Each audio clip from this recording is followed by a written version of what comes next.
기후위기 체제를 바꾸자 시리즈 6번째 시간입니다.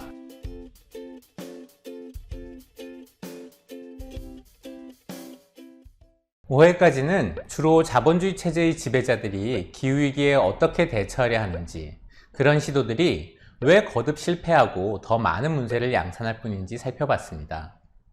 6회부터는 우리 기후운동이 추구해야 할 방향과 운동 내 쟁점들을 다룰 예정인데요.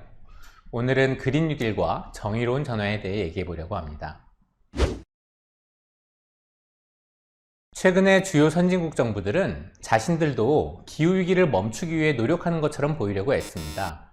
이것은 분명히 2019년 이후 전 세계에서 분출한 기후운동이 거둔 성과죠.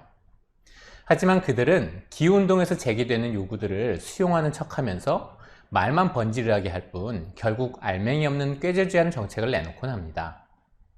유럽연합의 그린딜이나 한국 정부의 한국형 뉴딜이 대표적인데요. 파리 협약이나 한국의 탄소중립기본법에는 정의로운 전환이라는 표현도 담겼죠. 하지만 그들이 실제로 추진하는 정책들을 보면 그린 뉴딜이나 정의로운 전환 같은 이름과는 전혀 어울리지가 않습니다. 기존에 추진하던 시장에 기반을 둔 정책들의 미미한 재생에너지 투자와 형식적인 재취업 지원 정책을 버무린 수준이죠. 정의롭기는커녕 고통전과도 여전합니다. 사실 그린 뉴딜은 지배자들이 추구해온 엉터리 해법들에 맞서서 그 대안으로 제기됐습니다.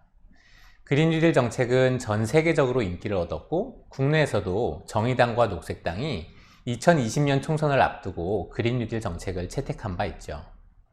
특히 2020년에 미국 대선에서 버니 샌더스가 그린 뉴딜 정책을 내놓으면서 세계적인 이목을 끌었습니다. 버니 샌더스는 2016년부터 민주사회주의라는 구호를 내세워서 미국의 진보적 청년과 노동자들의 큰 지지를 받은 정치인이죠. 버니 샌더스는 기후위기를 제때 멈추려면 어떤 조처가 필요한지 제시했는데요. 10년 동안 16조 달러, 우리 돈으로 약 2경 원에 이르는 재정을 투입해서 2030년까지 전력과 수송 부문 에너지를 100% 재생에너지로 전환하겠다고 했습니다. 미국이 제2차 세계대전 당시에 불과 3년 만에 경제 전체를 개조한 것을 본보기 삼겠다고 했죠. 샌더스의 그린 뉴딜은 단지 기후위기 대책일 뿐 아니라 불평등 완화 대책이기도 했습니다. 에너지 전환 과정에서 2천만 개의 일자리를 만들고 노동자들이 해고되거나 소득이 감소하지 않도록 지원하는 내용도 약속했죠.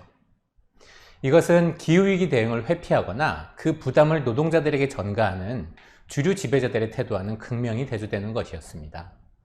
동시에 환경 파괴를 막으려면 대중의 생활 수준 하락이 불가피하다고 여기는 일부 생태주의자들의 주장에 비해서도 훨씬 진보한 것이었죠. 그러나 그린 뉴딜 정책에는 모순이 있는데요. 그것이 모종의 정부 주도 경제성장 정책이라는 것입니다. 뉴딜이라는 이름은 원래 1930년대 미국 정부가 대불황을 타개하기 위해 추진한 정책에서 따온 말이죠. 그린 뉴딜 주창자들은 이 정책이 경제에도 이득이라면서 자본주의적 성장과 조화시키려 했습니다. 그러나 우리가 지난 5차례 영상에서 살펴봤듯이 이웃 논리를 인정한다면 기후위기 대응에 단호하게 자원을 투여하기는 힘들 겁니다. 지금 같은 경제위기 시기에는 더더욱 그렇죠. 실제로 지배계급 주류는 그린 뉴딜을 수용하지 않았습니다. 그린 뉴딜이 자신들의 부와 권력, 그리고 자본주의 체제의 안정성 자체를 위협할 수도 있다고 여겼죠. 그래서 미국 대통령 바이든은 말로라도 그린 뉴딜을 지지하지 않았습니다. 그런데 버니 샌더스는 바이든을 지지하며 경선을 포기해서 엄청나게 많은 사람들을 실망시켰습니다. 미국의 주류 자본가 정당인 민주당을 통해 그린 뉴딜 등 진보적 정책을 추진하려 했기 때문에 바이든을 지지한 것이죠. 그러나 그 결과 바이든을 압박하기는커녕 오히려 기후운동의 지도자들이 바이든의 보수적인 기후정책에 만족하라는 압력을 받는 처지가 됐습니다. 주류 자본가 정당에 의지하지 않고 그린 뉴딜을 주장하는 정당이 직접 집권으로 나아간다면 이런 정책을 실행할 수 있을까요? 그리스의 좌파적 개혁주의 정당 시리자가 바로 그런 사례인데요. 안타깝게도 결과는 그렇지가 못했습니다. 시리자는 유럽연합의 가혹한 긴축 정책에 맞선 광범한 저항 속에서 2015년에 집권했습니다. 선거 과정에서 시리자는 긴축 정책을 중단하고 20년 안에 화석연료와 결별하겠다고 약속을 했죠. 그러나 집권 이후 시리자는 유럽연합, 유럽중앙은행, 국제통화기금 트로이카의 압박에 굴복해서 긴축을 강행했습니다. 또 화석연료와도 결별하지 않고 2개의 초대형 석탄화력발전소 건설을 승인했죠. 수많은 사람들이 환멸을 느꼈고 시리자는 4년 뒤에 실각했습니다. 양상은 서로 조금씩 다르지만 이런 일은 역사적으로 수없이 반복돼 왔는데요. 개혁주의 정당은 개혁을 시도하지만 성공하지를 못합니다. 이들이 집권에 성공해도 자본주의 체제의 진정한 권력은 선출되지 않은 자들, 즉 기업주, 군 장성, 고위 관료들, 사법부 등에 있기 때문입니다. 개혁주의 정당은 이들 진정한 권력자들의 저항에 부딪혀 후퇴하거나 위기가 심각할 때는 무력으로 제거되기도 하죠. 그린 뉴딜 같은 조처들이 실행되도록 하려면 이웃 논리를 인정하고 자본주의 국가 안으로 들어가는 길을 택해서는 안 됩니다. 그것은 버니 샌더스와 시리자의 사례에서 봤듯이 자본주의와 그 지배자들의 포로가 되는 길이죠. 오히려 아래로부터의 운동을 강력하게 키우고 그 힘으로 권력자들을 강제하려 해야 합니다. 그렇게 강력한 힘을 발휘하려면 기후운동의 저변을 확대하고 특히 노동계급이 이 운동에 참여하도록 해야 합니다. 노동자들은 다른 사회집단이 갖지 못한 막강한 힘을 가지고 있는데요. 바로 체제의 지배자들이 가장 중요하게 여기는 이윤 창출 그 자체를 멈출 수 있는 힘이죠. 그러나 이것은 노동조합 혹은 그 대표자들만의 참여를 뜻하는 것이 아닙니다. 더 광범한 노동자들이 이 운동에 참여하도록 해야 합니다. 노동계급은 기후위기의 가장 큰 피해자이기도 하기 때문에 이런 일은 얼마든지 가능합니다. 지금부터 다룰 정의로운 전환은 노동자들이 기후운동에 참여하는 한 통로가 될 수 있습니다. 한국 정부는 기후위기에 대응한다면서 석탄발전소 폐쇄를 추진해 왔습니다. 실제로는 석탄발전소와 LNG 발전소를 새로 짓고 있기 때문에 조삼모사밖에 안 되지만 말이죠. 그런데 지금 계획대로라면 노동자 4,911명이 일자리를 잃게 된다고 합니다. 비정규직 노동자들 중에 일부는 이미 지난해부터 해고되기 시작했고요. 정부의 실제 정책은 조삼모사 수준이면서 노동자들만 희생시키는 것이죠. 이런 식의 기후위기 대응은 정의롭지 못할 뿐만 아니라 여러 반대에 부딪혀 제대로 추진되기도 어렵습니다.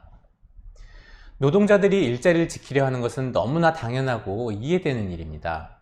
특히 한국처럼 복지가 취약한 나라에서 해고는 곧 죽음을 뜻하기 때문이죠. 기후운동은 이런 처지를 이해하면서 노동자들의 일자리와 생활 수준을 지킬 수 있는 조처들을 위해 함께 투쟁해야 합니다.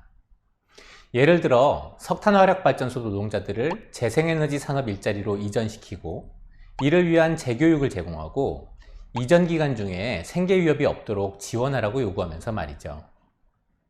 노동자들의 일자리 지키기 요구를 환경을 뒷전으로 보는 자기 밥그릇 지키기라고 여긴다면 노동자들을 이반시켜 기후위기 대응 자체에도 성공할 수 없을 것입니다.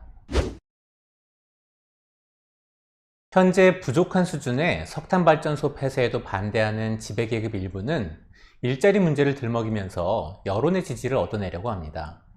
예를 들어서 얼마 전 국내 석탄 가스 발전 사업자들은 토론회를 열어서 급격한 탈탄소가 일자리 감소로 이어질 수 있다며 탄소 감축 속도를 수정해야 한다고 주장했죠. 마치 자신들이 노동자들의 삶에 관심이나 있는 듯 말입니다. 사실은 화석연료 자본주의 유지에 목매는 것이면서 말이죠.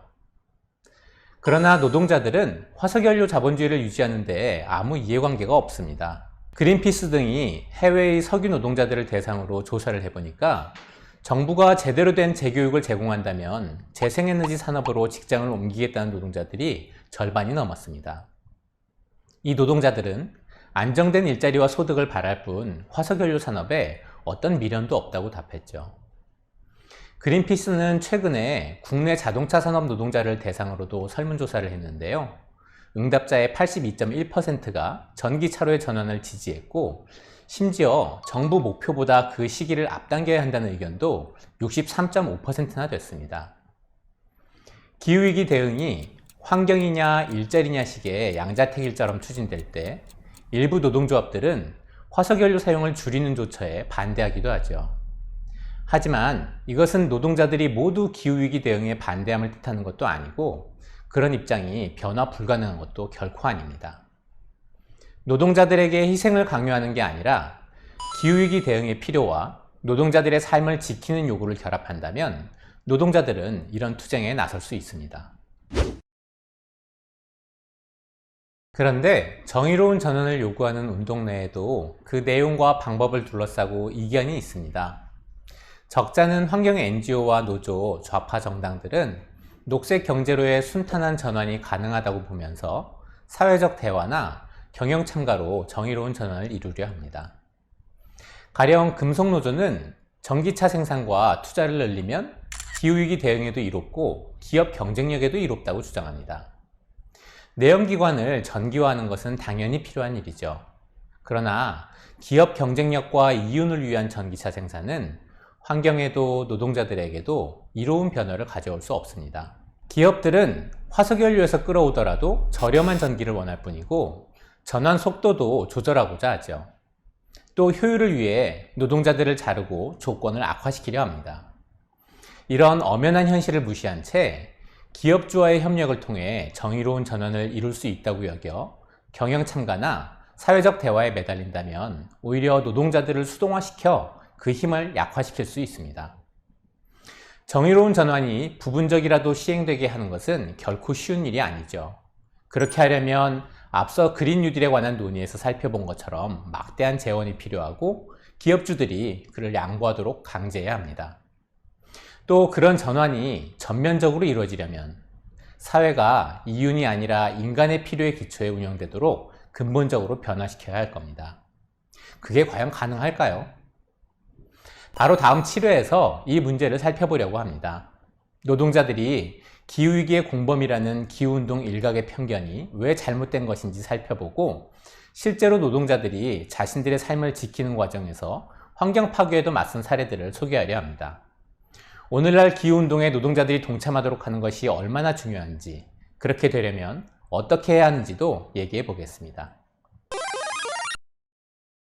영상을 보시고 궁금한 점이 있거나 의견이 있으면 여기로 보내주시고요. 더보기란에서도 확인하실 수 있습니다. 영상이 도움이 되셨다면 좋아요와 구독, 알림 설정까지 부탁드리겠습니다.